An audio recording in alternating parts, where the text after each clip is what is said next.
Welcome to Stop 4 and Savage Garden's tour of the Vampire Lestat. We've reached the tipping point now with less road ahead than we've travelled as we, Kat and Naomi, take a ride down the Devil's Road. Now, we were just talking just prior to pressing record, and this episode it's a lot. It's not quite as chaotic as episode one in terms of like what am I watching, where am I looking, what's happening, but it is a little bit all over the shop, isn't it, Naomi? It's very scattered. It's very sort of ADHD. I had to keep stopping it and freeze framing it to see what they were doing in the background. It is it is very chaotic. It is written by Jonathan Seneseritz and directed by Claudia Laus, who directed the previous episode, the Peruvian director. Which was fantastic, fantastic last episode. But yeah, there is a lot going on. And we were also talking about the fact that I never watch anything with subtitles on ever, unless obviously it's a film that will require it in a language that I don't know. But I have found that I need the subs on for the entirety of this season because everything just goes so quickly in terms of the pacing. If I don't have it on, I miss half of what Sam Reed is saying, half of what Jennifer Ellie is saying, because the accents are so fast paced, and it doesn't have. We got ourselves so used to, and it was a performance, but we got so used to Louis' very performative, slow cadence and his method of telling us things that now it's like bam, bam, bam, and it's like, what the fuck? Unless I've got the subtitles on, I've no idea what's going on. No idea. As I said to you, I can't hear without my subtitles. Just a byproduct of being a parent. I've had subtitles on my TV for like the last 7 years, and so now if something doesn't have like obviously like the really low budget stuff on Prime that didn't have the money to pay for a subtitling house to Mm. caption their thing, if I'm watching something on Prime and there's no subtitles, I don't like it because I'm like, but how am I supposed to hear this now? And equally, sometimes obviously they let the AI generate subs, Oh which is no, those bad are terrible. because and as Amazon are swines for doing it, it's fine. This isn't a show that's on Amazon Prime. We can slag them off. Because I watch some stuff. And it like I watch a lot of MasterChef Australia, and it's like forever getting the contestants' names wrong in the Oh subtitle. no. I'll be calling like Ben Jen, or it'll say there was I think it was Nashville I watched. Um and there was like a scene where it was like you better not drop dead, and the subtitle was drop dead. If I am genuinely a person who is hard of hearing with these Yeah, terrible subtitles, I'm getting a completely different show. But yes, that's my mini rant about subtitles over. But yeah, it is. I mean, I have a hard time sometimes with people that have thick accents mm, anyway, and I think it is, as you say, a lot of the European languages talk so fast, like Spanish. yeah. Uh, you know, Spanish people speak so fast, and I'm like, what did you say? And this, yeah, here with having the French and the Italian accents, and they're going a mile a minute at each other without those subtitles, it's like I'm just going, that this is pretty pictures. Cool. Yeah. Hmm. I mean, we start with Lestat just sort of rambling about being on the road, and it's a very sort of rock tropey approach of sort of coke-fueled debauchery, basically, in the beginning section. So Sophia has vanished, and it would be fair to say that Lestat is not doing well with Mummy Dearest having departed on him. He does very, very badly because he should never have invited her back. He's looking for a spot of maternal affection, and that's never going to happen. And of course, Nikki is still there because he he got rid of Magnus last week. He diminished Magnus, so Magnus has now gone away, but Nikki is into the light, so Nikki is now staying. And he's sort of, he's talking about how the band has gone viral for a brief second, but of course it turns out that it's actually the Talamasca fueling this viralness. And again, like I think a lot of the problem with this episode is you've not really any idea what anyone's motivations are, because like why is the Talamasca making Lestat go viral? Yeah, and this is where obviously the interconnectivity of the immortal universe comes into play Yes. because those of us that have watched Talamasca know that the Talamasca have got their own agenda, like to do Mm, with the with the grand conversion. But if you are just an interview with the vampire watcher, you're going to be a little bit confused because all you've really seen of the Talamasca is Real Rashid and real Raglan Rashid, yeah. passing Daniel information and helping getting the book published. You don't really know anything else about how wide reaching they are, how, what the No, implications of them watching people are. And yeah, here, Lestat implies that, they are kind of just as responsible, if not more responsible, for the catastrophe that is to come. yeah, and for presumably for fueling the Great Conversion as well. Mm. Um, but yeah, I have written down here how much coke do these people have? Like Lestat, who is your dealer? Because like he must love you. I mean, they are just rolling in coke everywhere. And Lestat says they ran on bots and abandonment. And you're just like, oh, Lestat, my sweet baby angel. And then we have the sort of the almost the typical sort of rockumentary scene of, a cop coming on board the tour bus and then flashing fountains, fountains of coke down the toilet. And then Lestat basically mind wiping him or whatever, into, very, very responsible guy, Lestat. He's concerned about the amount of time that the police are working, how many hours they're working a week, what a difficult job they do, whilst simultaneously painting said police officer's face with coke, while Dee and Christine cackle in the background. Like the whole thing is just a mess. And he says we're on the devil's road, hurtling towards the end times, and it kind of has that feel of it, doesn't it? Like the last hurrah. Yeah, it's very much beginning of the end. Like I said in the introduction, we've got, and I think Lestat says something similar. We've We've got, got five he's. stops, yeah. I mean, I do enjoy just that whole montage sequence, until we get to the police officer, because again, it is very, you know, rock biopic, where they've just hit the big time. They've hit the big time, and it's all, sex and drugs. You see all of the band, with various partners and groupies, and they're all getting on. But it's like there's like some nice sequences of the band talking to one another, like Salamander has got a song. Yeah, They're all working on it together as a little band while Larry's off having a conversation with, I presume, his brother, kind of yeah. filling him in on what's happening and asking him to, maybe think about coming back. And it's quite nice because I think one of the criticisms we've had so far is like we haven't seen much of the band and We haven't, no, we still don't no. necessarily see much of them here, but the montage at least implies that there's been a bit of passage in time and that Lestat does have some semblance of relationship with them. It's not quite the Queen of the Damned Stuart Townsend Lestat, where that band just We're in occasionally the turned up and background. played for him. Yeah, Yeah. it's like they were just there sometimes looking a bit confused.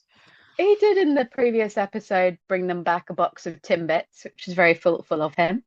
So, he's on board with his band. I also appreciate that, Lestat is a vampire after our own heart and quite likes a bit of Bon Jovi. As he's doing his Yes, open yeah. introduction, he talks about Bon Jovi and he kind He's of got he strong views. yeah, and he talks about, wanted song Wanted Dead or Alive and kind of rewrites the lyrics to what he thinks that they should have been. And it's quite nice to know that, we could at least pick at least one karaoke song to do with Lestat were we to ever meet him. That's true, we would. Although he doesn't think that Richie Sambora is the best guitarist. Yeah, I don't know who the original guitarist was for Bon Jovi. I can't say as I heard him, so but And then, of course, we go from this sort of very light-hearted, very jovial, very rock situation, to Louis, who is just on. I mean, I just keep writing. I just watched this, and throughout my notes, it just keeps going, Louis, no, no, Louis, no. He is back at the Brick and Bacon, so he is back at the diner in Brooklyn, and he has gone back to see Regina, who is played by Delaney Hales. And it's just like, bro, what are you doing? We are just grief spiraling horrendously here. I mean, it just shows that he's just not in control at all. And I mean, we have to say, Jacob Anderson looks great in this episode. I love that the way that they've styled him in this. He looks fantastic. Although every single time I ask someone on the internet to find me his clothing, it's horrifically expensive. Like his cardigan that I loved from last week's was like $500. Well, he is, what is it? He is the 566th richest person. Yep, the So 556th man in the world. Jesus. Um, Yeah, he's got a lot of cash on him. Lot of cash on him, it has to be said. And Lestat's clearly still not in a good place because he just with Louis, because the description of him as he who franchises and licenses the night is brutal, but very, very funny. And I mean, it's great to see Delaney with her actual voice and an entertaining discussion, which probably isn't going to mean much to Americans about the no. various different places, the various different places in London. Um, yeah, Hackney would have been like old school, but like 10 years ago, God, not even 10 years ago, 20 years ago, maybe. Now it's posh as fuck. Marylebone. I mean, for Louis to have a place in Marylebone is ridiculous. I mean, that's Millionaires Row. Yeah, so that's very entertaining to just suddenly have this random discussion of postcodes where she's trying. I mean, like, what does he come out with? Homerton, bro, that's like on the overground. Like, that was a random guess to be coming out with. I mean, I don't even know what would you have. I mean, it's not even like he came out with Poplar or something. But anyway, he's decided that Regina is East London, and she is very understandably like, what the fuck are you doing here? Why are you looking at me like I'm Netflix? Why are you looking at me like I'm on the menu, Mr. Cashmere sweatsuit, you know? And he's like, oh no, no, no, I'm gay, don't worry. And he's sort of showing Lemuel as the kind of a shield there. But it's just no, no, Louis, please stop. Please stop. No good can ever, ever come of this.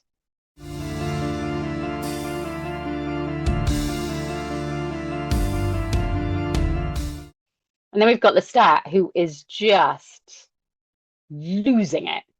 He's just endlessly messaging his mother.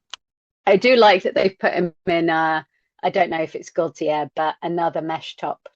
He does look very good in those mesh tops, although they only work if you have basically 0% body fat. Yeah. You cannot wear, just so anyone, like, we're just going to be real with you, you can wear what you want and you should wear what you want. But those mesh tops, if you are not 0% body fat, they're going to fucking humble you quick.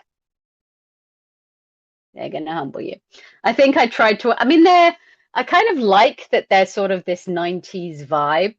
I think I wore some mesh tops back in the day, but unfortunately, the tits just don't look good in them. They're too binding. They look better on the gentleman, I think. But yeah, he's back. And as you said, he's like going through songs and having fun. Daniel is still very salty about last week's trick. He's calling him the vampire messiah. I did greatly enjoy the lengthy conversation about the pronunciation of Worcester, because normally it's Americans saying Worcestershire or Worcester or whatever, and we've got Lestat doing it and being very unkind about Daniel saying it's sloppy thirds in relation to Gabriella for the vampire Bourdain. Yes, because he kind of he's asking where Sophia is. Mm. And the stats like, oh, why did you like her? And he was like, well, I thought I was onto something, but then check stat beat me to it. But But yeah, Lestat's like, well, you can be have thirds on her, which is just gross.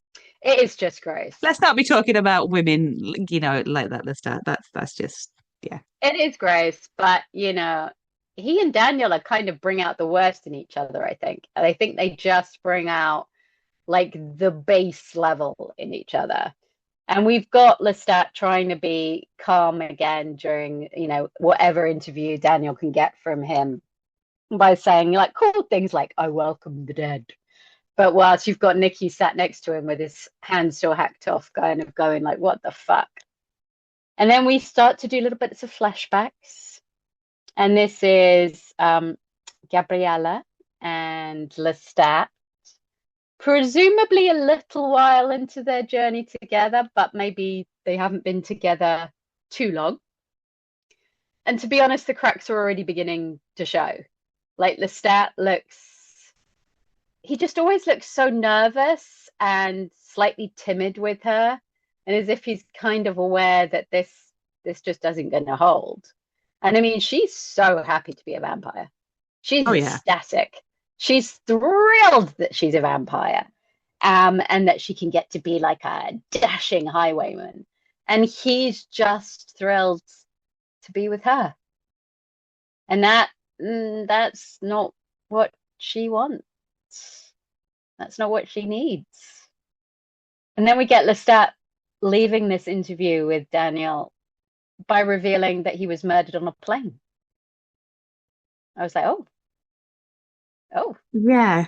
Yeah, because obviously he's still keeping up the pretense that Gabriella died and yes. that she couldn't handle life as a vampire, in direct contrasting with the flashback. She couldn't handle life as a vampire. No. He had to take her to coffin, and she wrote him this note about wanting to Mm. see the sun. And then we get the doctor that's definitely not there, talking about, Great. yeah, talking about the death of his own mother. And Yeah, that then was really sad. yeah, and because he's like he was on the plane and he couldn't He make was it on there. the And then plane, yeah, and she died. yeah, and then Lestat's like, well, Daniel was made on the plane. And I think that because I think the assumption was, during that last episode of season two, that Daniel would have been turned kind of there and then, In because Dubai, yeah. Louis like, get out of my house, we're done, and then like storms off, leaving the very mortal Daniel with the very Leaving hungry. I mean, I got to be honest, like, I mean, we'll get to it when we go along. I'm going to need some flashbacks. I'm going to be needing some flashbacks to both Daniel's turning, and I'm going to be needing a revisitation of the trial, because at the moment, this is all just very messy, very messy.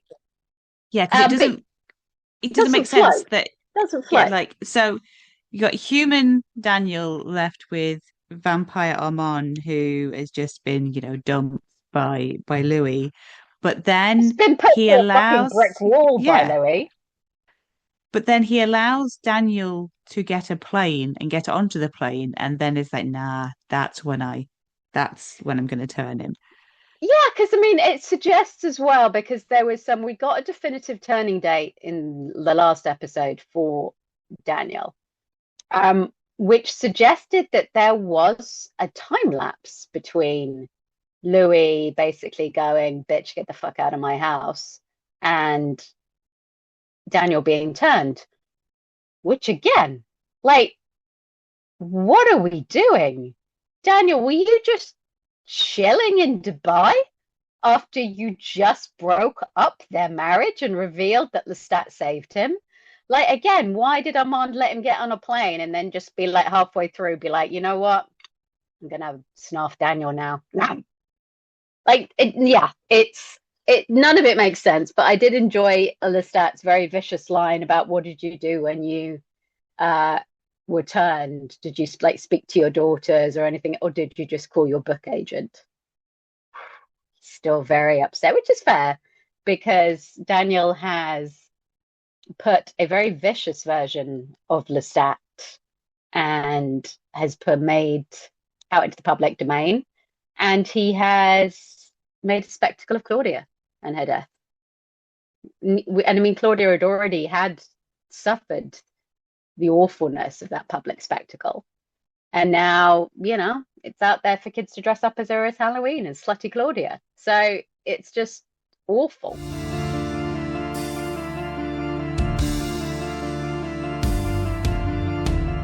And then, yeah, Daniel is coping with this by bowling.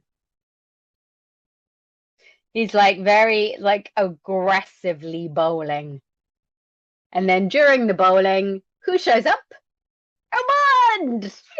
Yay! And Armand's apology tour is my favorite thing of the episode because what I love about Armand is that I think at any given moment he is both utterly sincere and completely full of shit, and it's absolutely impossible to determine which is which Hmm. because he means both.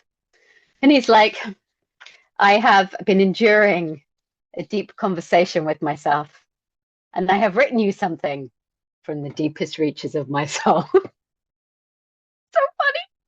And Daniel is not here for the apology letter, is quite upset, it would be fair to say.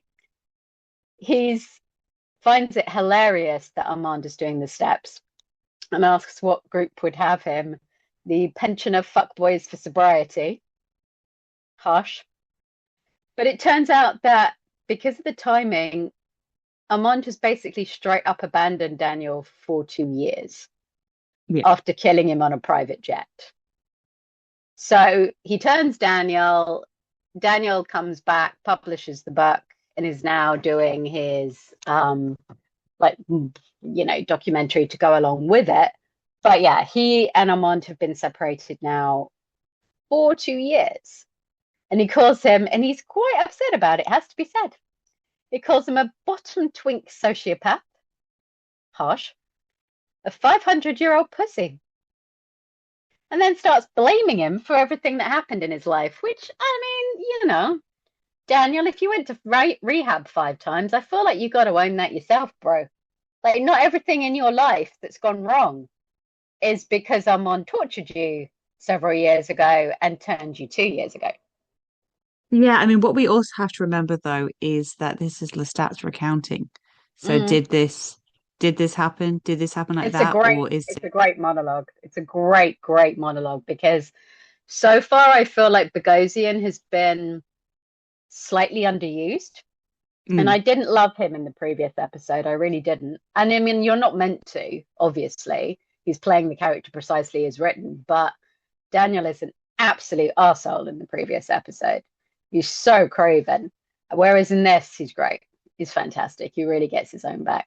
We do need to talk about his strange bat hanging sleeping bag, which is weird. yeah. I mean, is that giving him enough protection from the sun? I mean, and then there's no way Lestat's letting him into his coffin. But like, couldn't you have found somewhere else for him to stash? Yeah, but then he's quite powerful for a fledgling. We know That's who his true. daddy is, so maybe the sun doesn't bother him as much as it does other fledglings. Mm. And then we have Louis again in the most horrifically self-destructive attempt at self-therapy ever, in which, yeah, Regina is like, hey, you've got cash. Cha-ching. And Louis like, I've got a mixed set of holdings. And Jacob Anderson is so raw and so vulnerable here. It's kind of painful to watch Louis. It's like, Lestat, come get your man. Drag him. There must be vampire therapists. There are vampire doctors. Drag Lawyers. your vampire, there's lawyers. Drag your man out of that fucking diner and get him to a therapist. Get him away from this woman. No good can come of it for either of them. And like when he says, it's just you've been helping me, you caught me at a lonely hour. I mean, my heart kind of broke. I mean, he's so vulnerable, and she is not Claudia. Yeah, and that's the big problem because he sees Claudia and in her, because obviously there's this whole doppelganger thing, but she is very much not, she doesn't Yeah, she's she not. doesn't she doesn't talk the same, she doesn't interact with him in the same way. I mean, firstly, how has Regina still got her job? Because she's turning up late. Regina is a shit waitress. Yeah. I get the impression that Regina's almost a little bit what you would be like if you were in if you were in the service industry, Oh, with oh. regards to when she's having the conversation with Louis and that man's like, "That's mine," and she's like, "Not until I give it to you."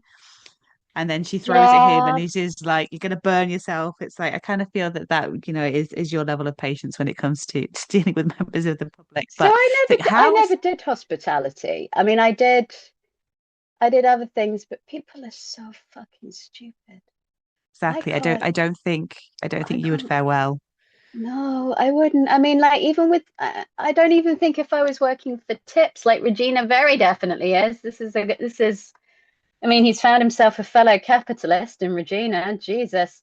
But yeah, I don't feel like I could cope with these people. So I did fully appreciate that when he's like, "Can you give me your burger?" Regina's like, "Bro, I'm talking here. You get your burger in a second. Thank you." But Um, yeah, but actually he's obviously projecting Claudia onto her, but she's very clearly not Claudia, and she's obviously a character that has had to.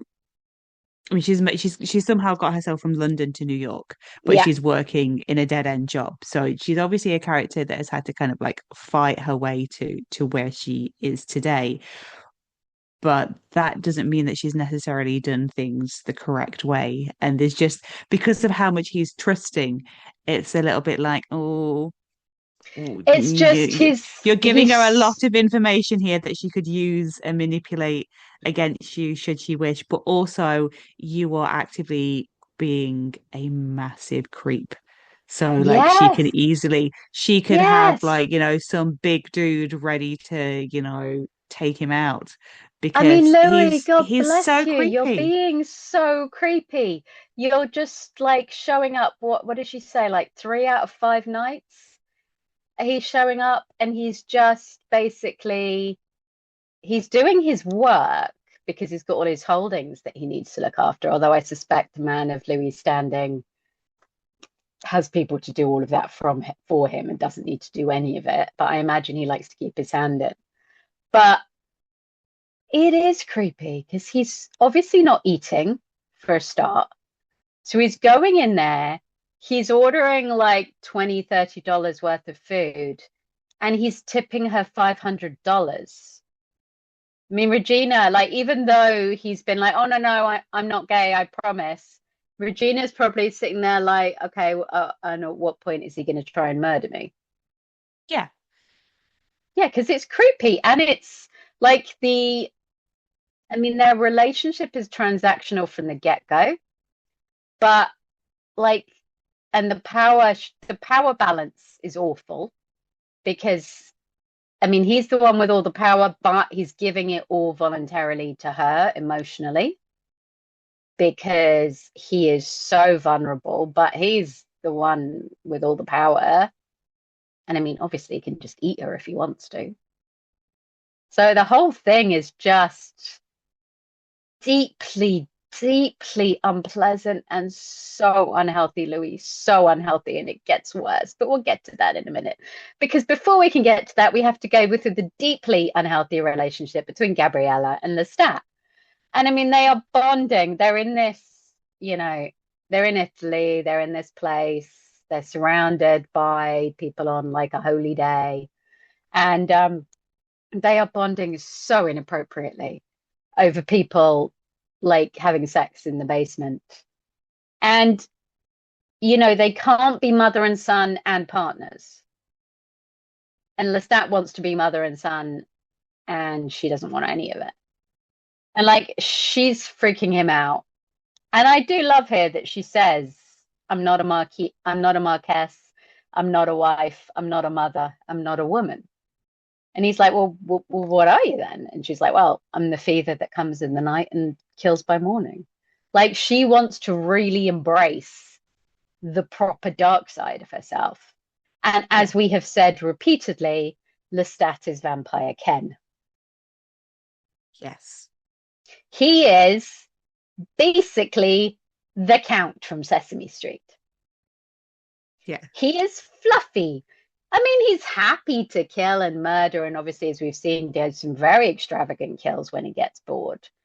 But he's not somebody that wants to like massacre people just for the sake of it. That's not who he is. And Gabriella is like taking it, what he thought would be this lovely little sojourn through Europe, just you know, eating for food and I don't know, spending all his time with Mummy Dearest. She's like, nope, I want to kill everyone. It's like, okay, that's cool.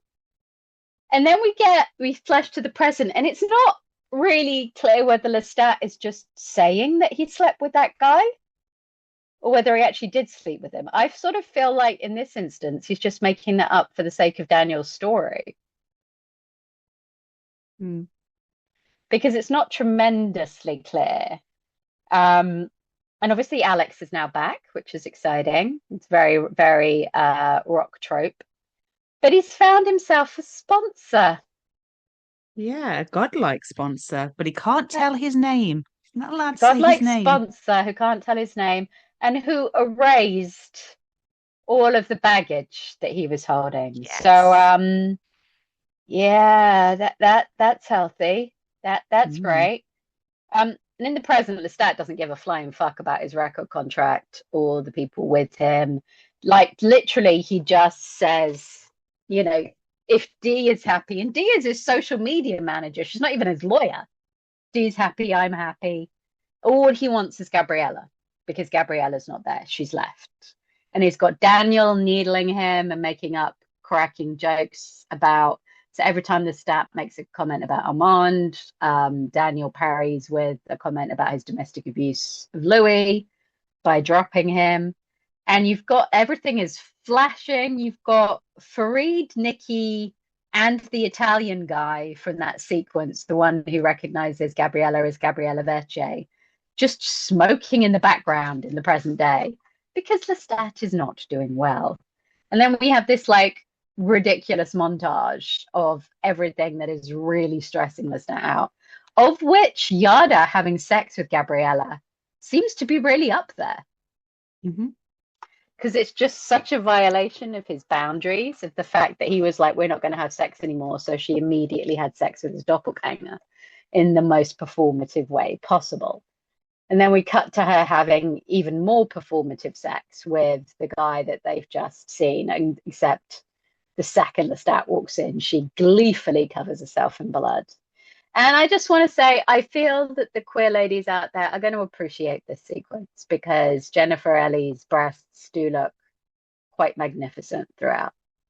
And like, it would be rude of us not to comment on that. Like, they have been magnificently framed. It would be wrong of us not to point it out.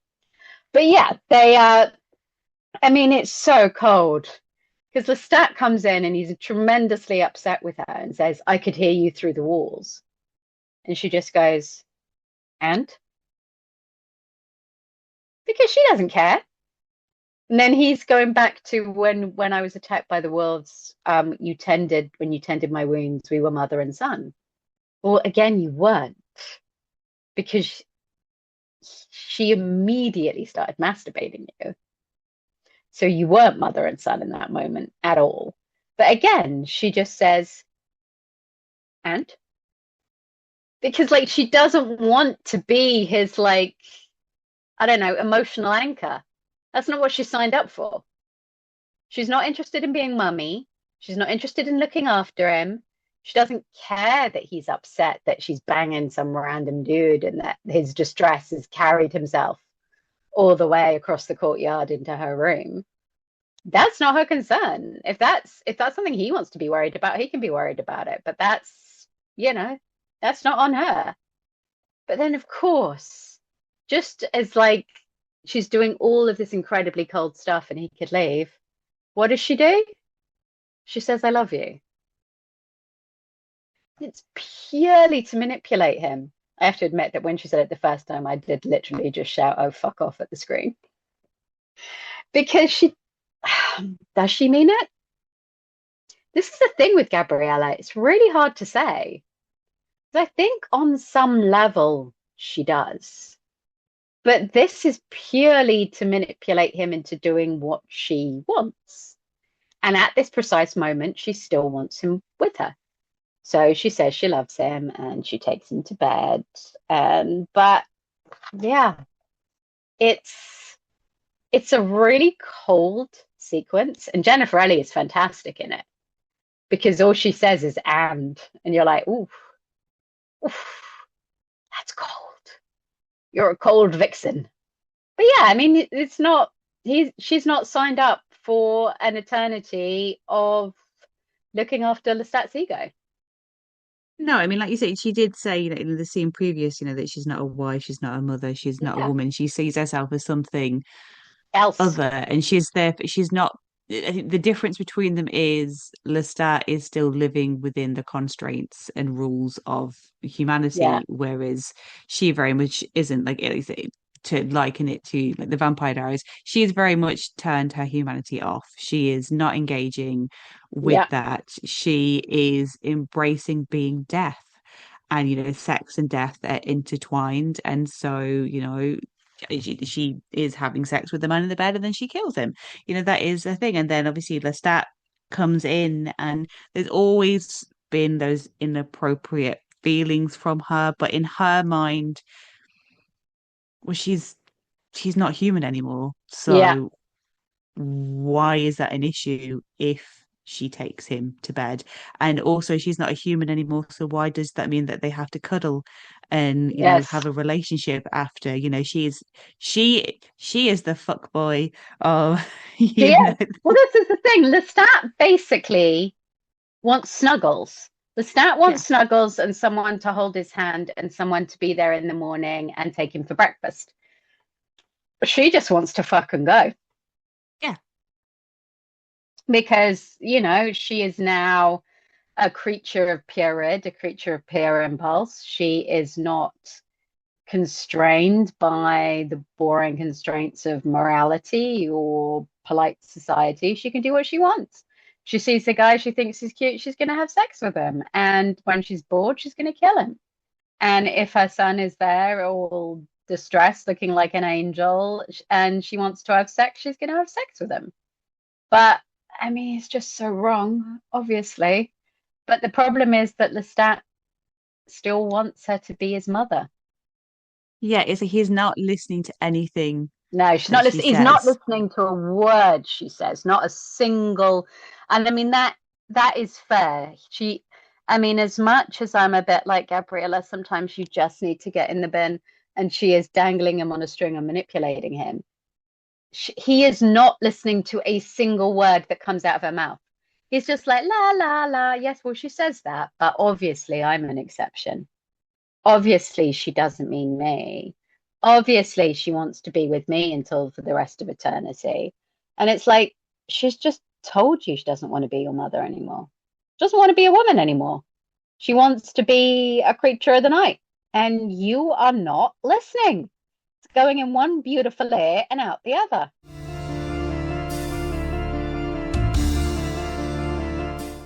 And then we get the Armand and Lestat scene, which is great.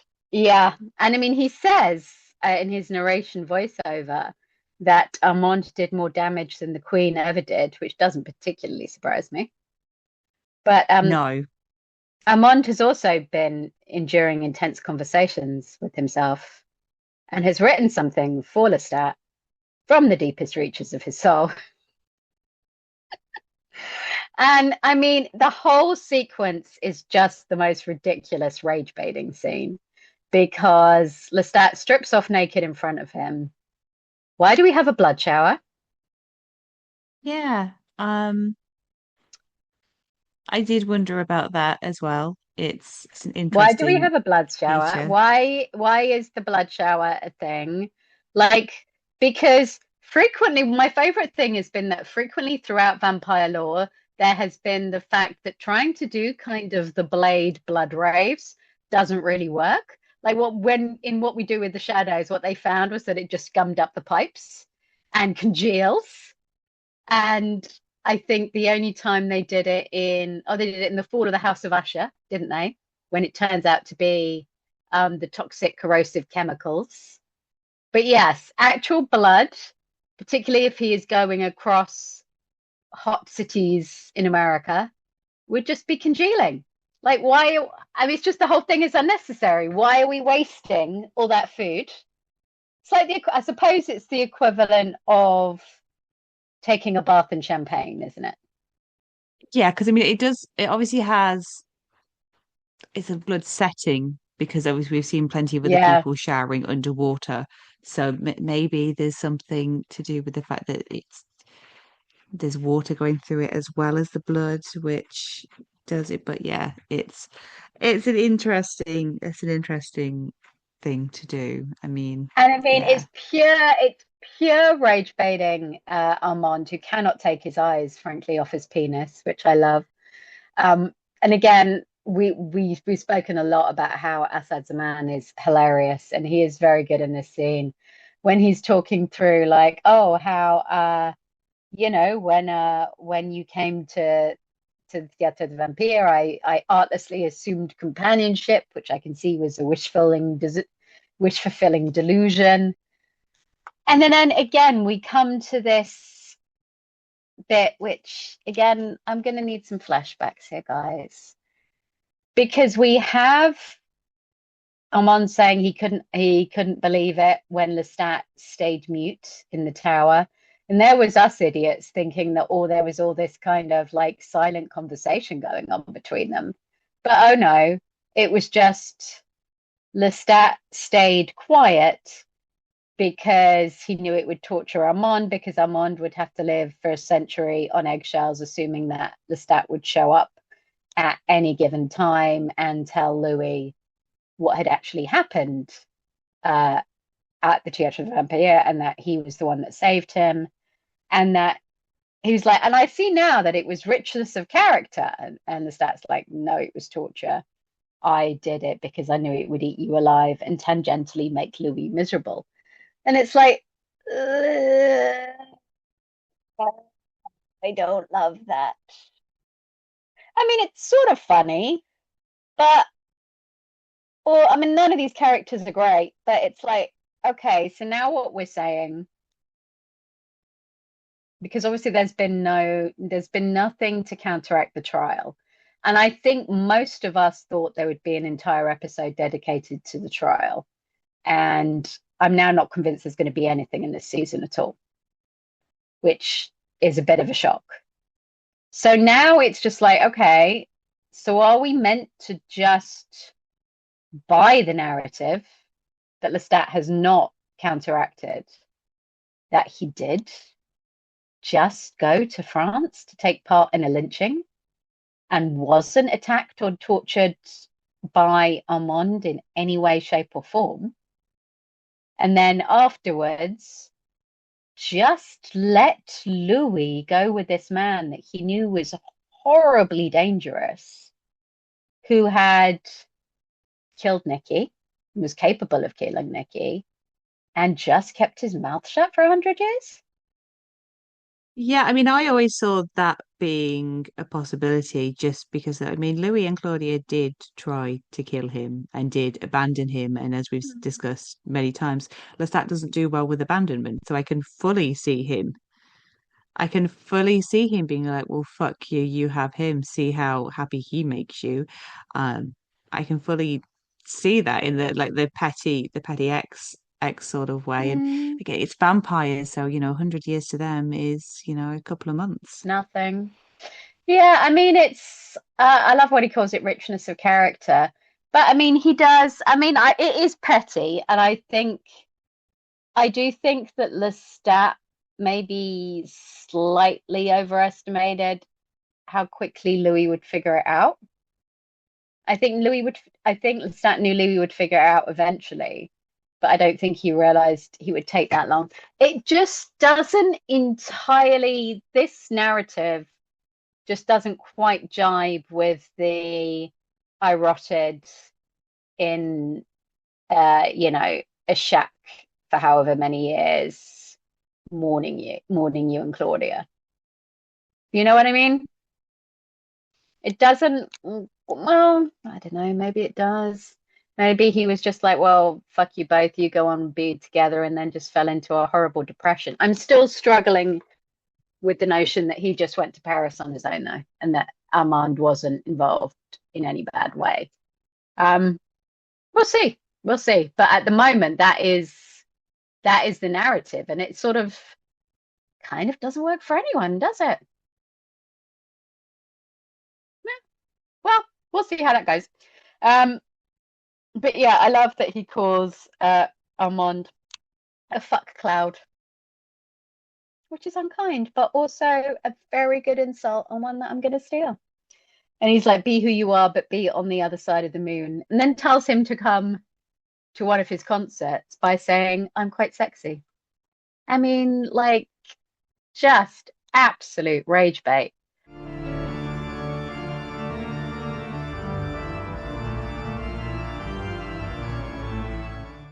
And then we're just back to the absolute car crash of Louis stalking the girl, stalking Regina, and her quite understandably telling him to get out.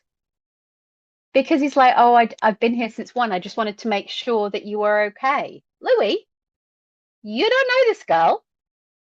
Go away. Go away. Leave her alone. It's creepy. And then we get Lestat on stage, and it's my favorite look of his. He's got the Hedwig braids and all of the blush going on. And he really fucking hates Interview with the Vampire. He hates that book so much. And then he could describes himself amazing. The toxic bitch anxiously attached show pony with a personality disorder while skipping across the stage. I mean, it's like, how much coke did you do, Angel? I mean, I kind of have to agree with the bipolar disorder a little bit here. I've got to be frank.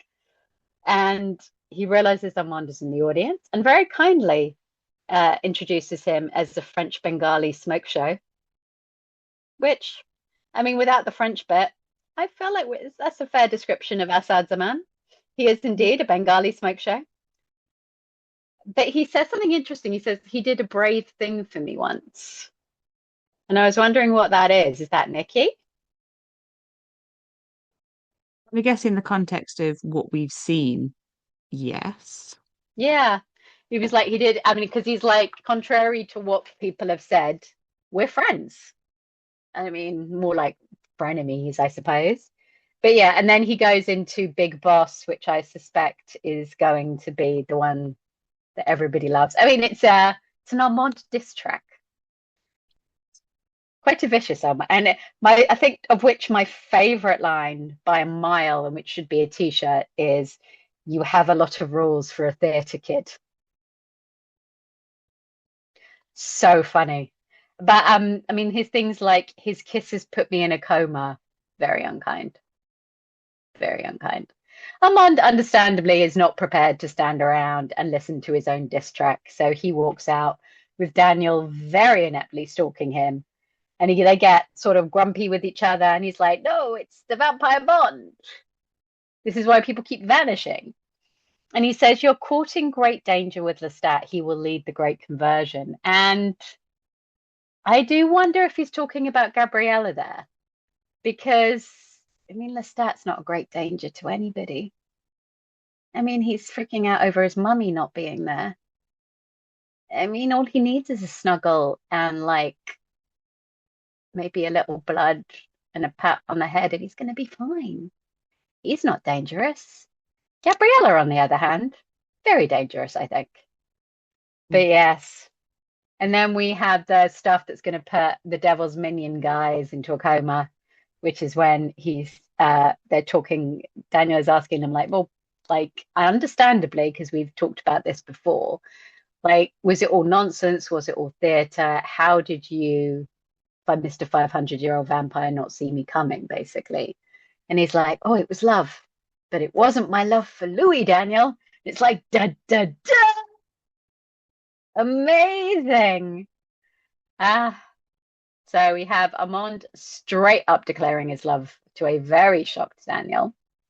And I kind of love that we have a bit of you know, queer elderly love on screen. I mean, obviously, Armand is a cradle snatcher. I mean, like that boy is so much younger than him, but you know, it's kind of lovely to see.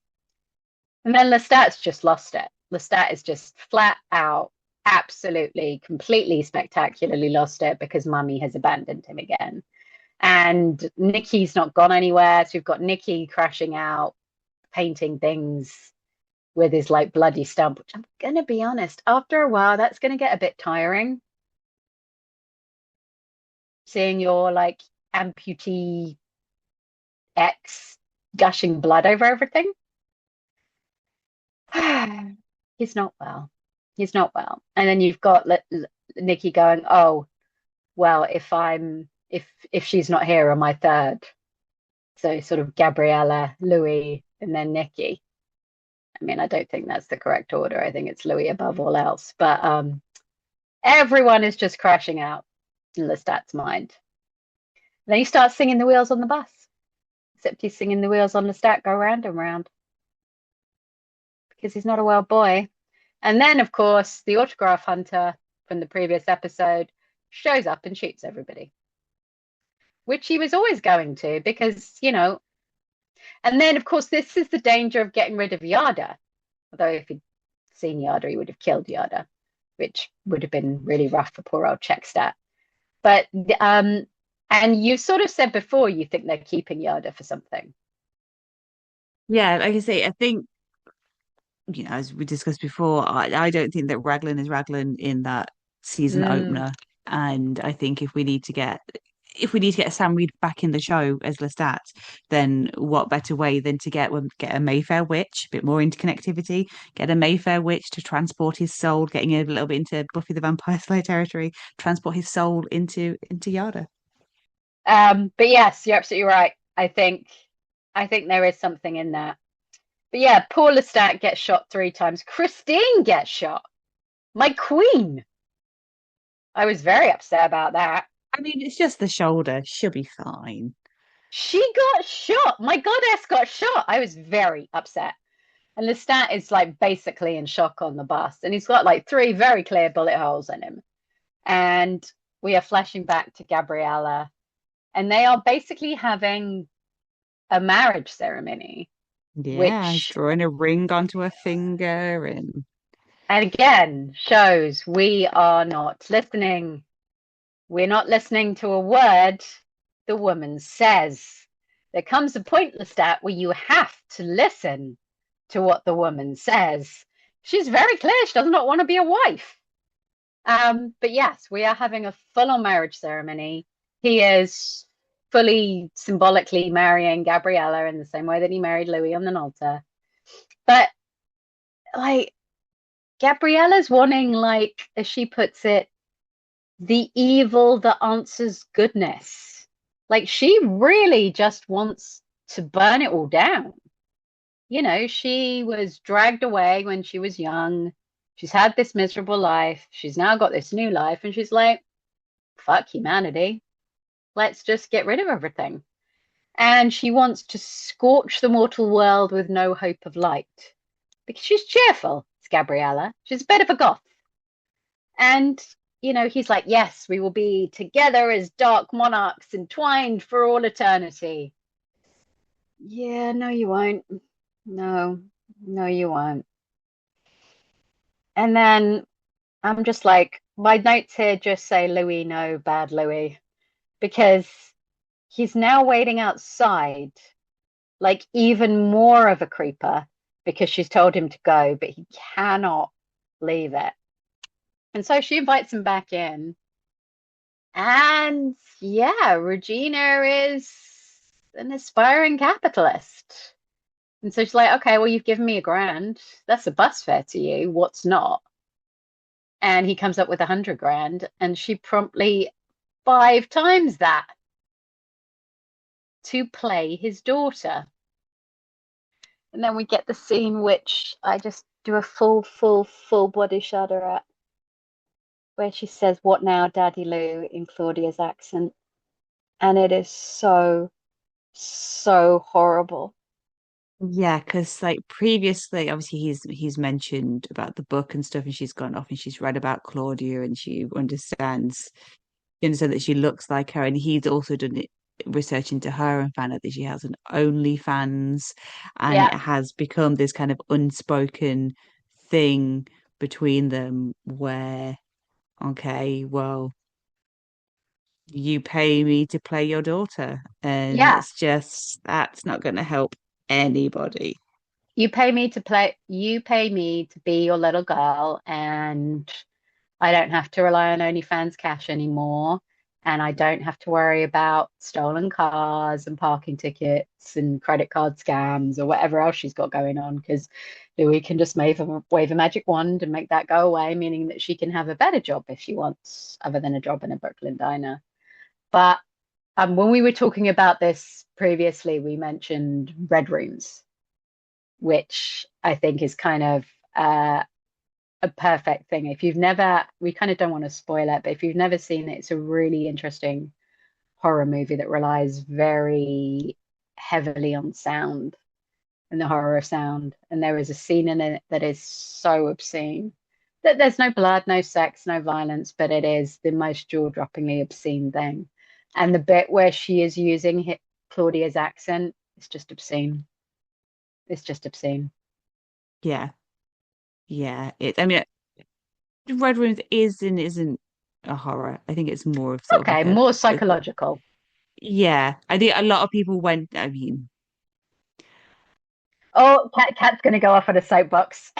no, there's just I just remember like there being like a big thing about it being a horror and stuff, and then obviously it came out and people were like, oh well, it's because they were expecting it to be extreme because Oh these no, people in no, no, particular no. are all about extreme and depraved things, and it's very much not. So tiresome. It's very much No, not that.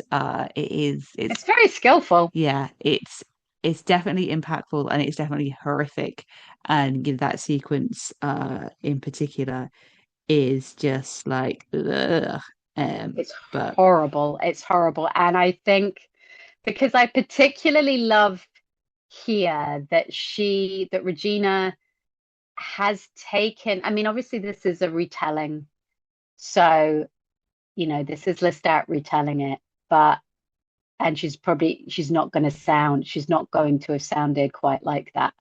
But she has taken the time to go and research what she thinks Claudia will have sounded like to be able to speak with Louis in Claudia's voice. Because there won't have been any recordings of Claudia, will there? There've just been her diary no, entries. Um, but yes, it is truly, truly obscene. And it's going to help nobody, Louis. For the love of God, what are you doing? It's so, oh, Louis, Louis, Louis.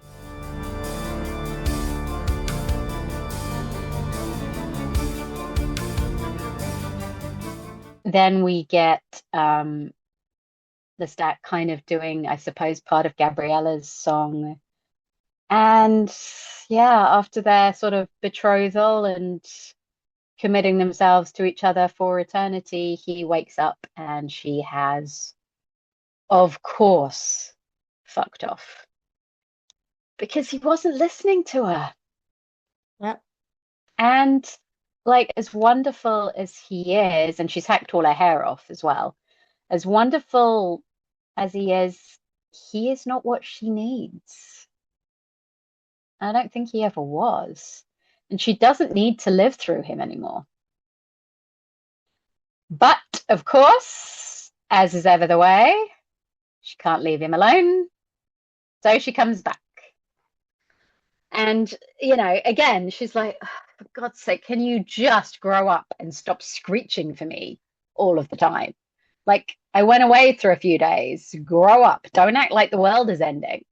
She's like, "Did Armand break down and weep over your diss track?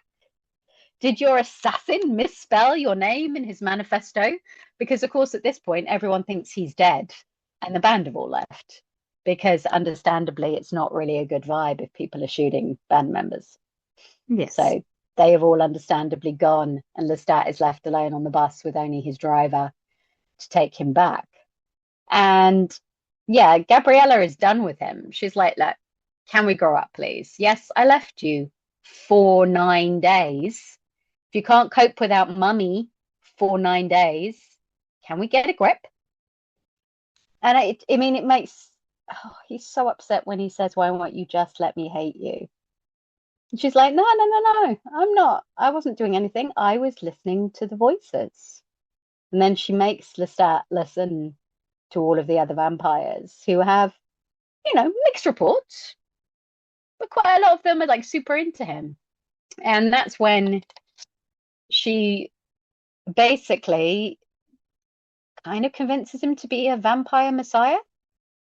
Yeah. And we get this really clever shot of her talking to him, and then it pans out, and we've got Nikki on the bus, we've got baby Lestat on the bus, because of course that's such a key part still of who he is. And you've got Louis and Claudia dressed like they were on the tram when Claudia was basically plotting his demise on the tram. And Lestat still, as you said, not quite over that because of the way that he mocks it here. And he says, he starts using Louis's voice to say, I cannot tell you how her words disarmed me. So clearly still not entirely over the murder attempt. Still maybe just a teensy bit salty about it. I mean, he'll get over it, for Louis's sake, obviously, but still a bit grumpy about it. And, it's like they say, anything that happens to you, you can just fashion it into an incredible anecdote years down the line. And that's clearly what Lestat is doing here, fashioning Louis and Claudia plotting against him on the tram as, like an addendum to Gabriella basically wanting him to be the voice of the Great Conversion. And as we leave it, he is in the studio making an album, but not for the humans, for the vampires. As we mentioned at the start, this episode is a little bit bitty. There's lots of Yeah, it's quite disjointed.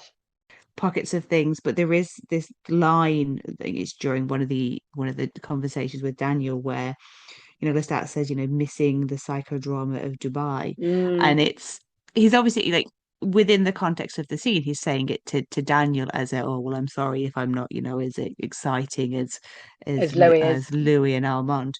But also it's kind of almost a fourth wall break to the audience Yeah. because there have been just a quick look online. There have been some mixed feelings towards this Mm, season. Obviously, that first episode was so chaotic that everybody was like, "Whoa, tonal whiplash!" And then, yeah. for the third episode, definitely won us over. But I think there's obviously still some people that are a bit sour that it's not Interview with the Vampire season 3. We are in a different world. Yeah, it's a different world, but also, and I mean, this is a myriad of different things, but the pacing is breakneck. I mean, I've been writing the recaps for the Hollywood News and trying to keep them within the SEO limits. And there's so much going on. It's it's really hard to distill them. And like episode 3 in particular felt like maybe it could have done with 2 episodes. It felt like maybe we could have seen Nikki in Auvergne.